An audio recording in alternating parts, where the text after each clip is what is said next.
Check it out now. Holy. Now, ladies and gentlemen, they say third time's a charm. However, I know one is sitting in jail right now, hoping that his third time of trying to get bail is going to be different than the other two. Now, he tried twice before, and pretty much he got railroaded just like Young Thug. Yes, Young Thug got denied 3 times.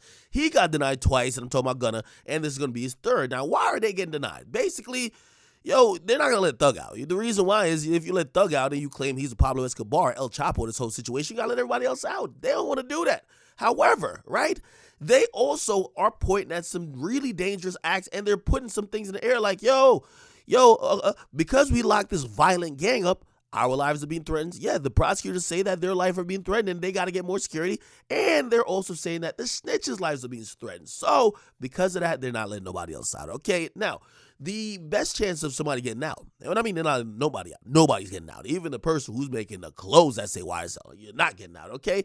Now, Gunna has a chance of possibly getting out, okay?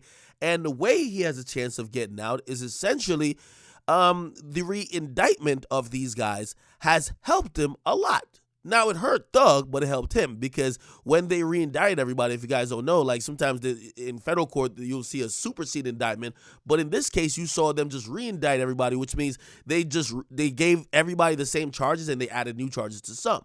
Now, Thug picked up some gun charges and some other stuff, that he, like silencers and all that stuff. He picked up charges from the search at his home when he got locked up.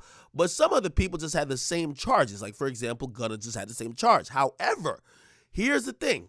When you do the indictment, right, you also got to do this what's called, you got to list out all the quote-unquote overt acts, right? So you have to list things that make you certain, especially when you're dropping a RICO charge, that these guys are all in the same gang, that these guys move together, that they're doing all these things to further the gang. And essentially, they left out Gunna out of one of the things that they included him in before. Now, what is that?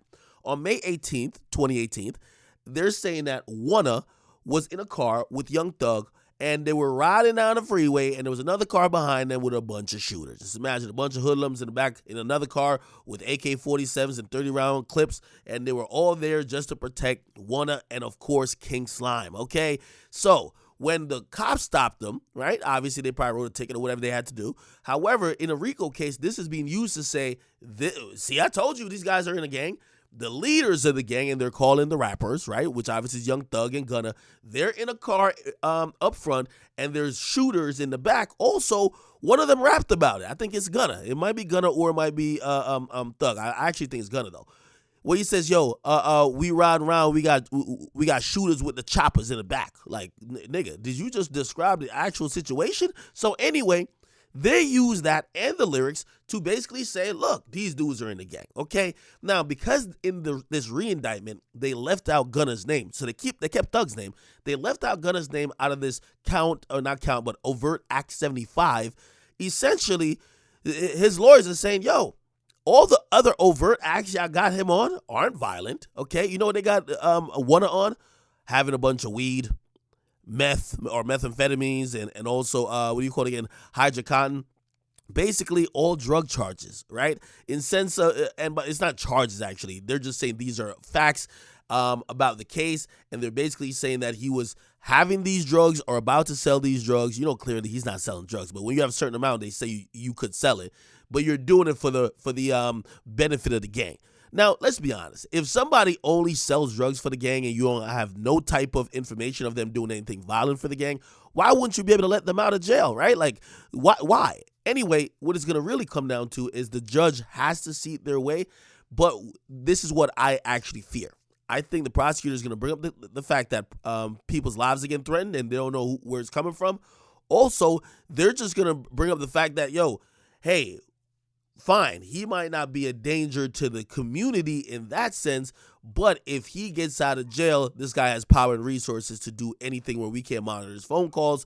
And you remember they had this whole situation talking about a nurse trying to smuggle in some cocaine for Gunna and a cell phone. They're going to say, now we definitely can't control who he talks to, and that's going to be a big, big problem. So it's going to be who the judge believes more. So far, the judge has only been rocking with the prosecutor. Got to keep it honest with y'all. So we'll see where this goes. Pray for Gunna, because, we need him free that he could be buying these chicken heads, some Birkins, and we need him free that he could be, dropping some good rhymes.